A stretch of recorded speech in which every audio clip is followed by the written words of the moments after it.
ఇది already car మార్కెట్లో మన థర్డ్ లార్జెస్ట్ ఈవీలో బాగా, ఎందుకంటే డిస్కౌంట్లు ఇచ్చి ఈవీ వెహికల్స్కి బాగా గవర్నమెంట్ కూడా బాగా పుష్ చేసి కంపెనీస్ కూడా పిఎల్ఏ స్కీమ్ కింద వాళ్ళకి బెనిఫిట్ ఇచ్చి మంచి గ్రోత్ వచ్చింది కాబట్టి థర్డ్ దాంట్లో ఉన్నాం.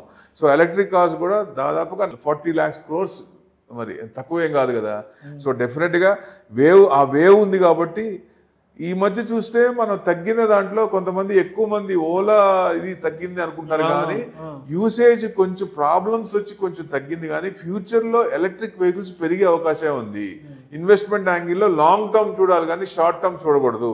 షార్ట్ టర్మ్ చూడకుండా ఇది టర్న్ అయినప్పుడు, వన్ ఫేస్ నుంచి ఇంకో ఫేస్ వచ్చినప్పుడు, ఈవీ వెహికల్స్ వచ్చినప్పుడు డెఫినెట్గా ఇవి మంచి ఫ్లరిష్ అయ్యే ఛాన్సులు ఉంటాయండి.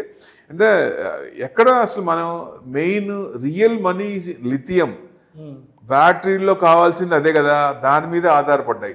సో ఇది ఎక్కువ చైనాలో ఉంది, తర్వాత మన దగ్గర ఉంది. సో డెఫినెట్గా కాబట్టి మన కంపెనీస్ అన్ని ఫ్లరిష్ అయ్యే ఛాన్సులు ఎక్కువ ఉన్నాయి.